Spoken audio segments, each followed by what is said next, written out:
Hey guys, this is Comic Uno, and today I'm doing a review for Marvel Agents of S.H.I.E.L.D. Season 1, Episode 5, called Girl in the Flower Dress. So let's talk about this episode. The main hero/villain, it seems like we do get a villain of the week with superpowers, so most of the time they are villains instead of heroes. But it's this guy named Scorch, I think his name is. I don't remember his exact name. It was a Chinese name because he's from Hong Kong. But his superhero name was Scorch, and these organization finds Scorch and wants to make him more powerful with, of course, Extremis. So they're trying to make him more powerful, and S.H.I.E.L.D. knows about this person, so they want to try to save him before it's too late. But let's just say power does go to his head in this episode. Second story, probably the most important story, is we see that Skye kinda is a traitor, has a boyfriend who's part of the Rising Tides, who sold the information to the girl in the flower dress who makes Scorch a villain in this episode. But we find out exactly Skye's motives in this episode. At first, S.H.I.E.L.D. doesn't really trust her because she was keeping secrets. She's still kind of part of the Rising Tide and was giving this information to her ex-boyfriend, or now ex-boyfriend. But we find out the reason that she's been doing all this is, in the end we find out, is because she wants to find out about her parents. And the only way, or the only information she has on her parents was connected to S.H.I.E.L.D. And that's why she joined S.H.I.E.L.D. That's why she's been so, I guess, so obsessed with S.H.I.E.L.D. also. So that's what happens in this episode. And then we get a little bit of ending that could be a little confusing. We have this random villain who, of course, is going to be probably bigger as time goes on, who's connected to the girl in the flower dress, who seems like she's clairvoyant, because they're like, oh, we have to get this clairvoyant person, and she's like, I know what you're thinking. So it seems like she's the clairvoyant one, and that's part 3 of their scheme, I guess, with Extremis and all these people with powers. I actually really liked this episode. You know, I have had complaints about Agents of S.H.I.E.L.D. You know, it hasn't been the best with storytelling. But I think they did actually a pretty good job in this episode. We learn more about Skye, which is more of that story arc character story, which I feel that is more important with Agents of S.H.I.E.L.D. for us to like the first season, more than this one-shot villain of the week stories.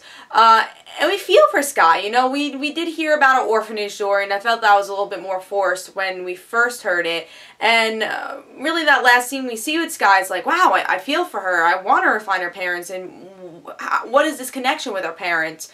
My guess, the parents probably work for S.H.I.E.L.D., or it could be superpower related. That could be pretty interesting, because I feel like there is less superpowers on the S.H.I.E.L.D. team, which usually that's what S.H.I.E.L.D. is, but always in the end we'll have a superpowered person on S.H.I.E.L.D. Especially if you read the comics, there's always some superpowered person on S.H.I.E.L.D. So I think it could be interesting, because we really don't know Skye's past. Maybe she has some sort of powers. But I'm really intrigued with her story, and I think that's what really made this episode, because you're like, oh, what's going on with her? What is she keeping? Is she really against S.H.I.E.L.D.? And really she's not. She's a confused character, and I think she has a lot of layers, which is great. And I think with all the characters, except the scientists, I would say they were a little bit two-dimensional here, but I think with all the characters, like how Ward felt betrayed also, and even May, she's always closed off, but you knew, she was a little upset about it also. And then, of course, Coulson not wanting to be lied to. So I really liked how the characters went in this episode.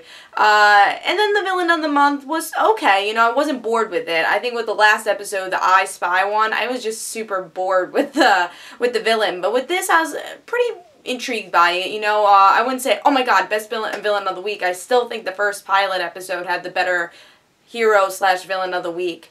But it was still very interesting. Now here are the little things that I thought were bad. Some of the CGI stuff, especially with the big fire parts, I'm like, that doesn't look so great. I would say don't try to go big, but try and make it look good.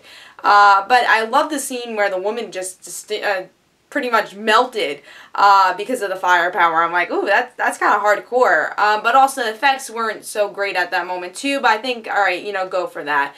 It's television still, but I thought those effects were pretty good. But again, sometimes caught out of your eyes, like, I don't know, but that was pretty cool. And then we have Extremis, which I was kind of annoyed with in this episode, just because every plot they've been using, it's been based on the movies, and I feel they don't have any other ideas. It feels like, you know, they have this whole universe where they could dig into, and, you know, with mainstream audience, they'll be like, oh, cool, this new thing.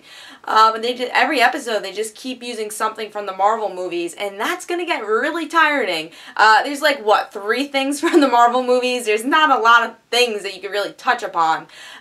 So Extremis seems like the Iron Man 3 didn't even, you know, do well positively in reviews. It did okay, it did solid. So it's kind of weird that they're using Extremis so often in this series. And then another minor detail, I hated how the dialogue went between the boyfriend and Skye, because the boyfriend's like, you're hiding something, you should, like, you have a goal, you have a goal. It felt like they kept reminding the audience, but made us feel stupid too. I'm like, alright, we get it, she's hiding something. But those are really the little complaints. I really enjoyed this episode as a whole, because I thought it was just a big improvement from what we've been getting, because I wasn't bored with it. I was actually kind of on the edge of my seat at the same time. But yeah, I think we are skipping an episode for whatever reason they're on hiatus, but the next episode will be November 5th, and of course I'll be reviewing the next episode. So I hope you guys enjoyed. This is Comic Uno, and guys, don't forget to follow me on Twitter for Comic Uno and the rant situations, and don't forget to like my Facebook page, and I'll see you guys later.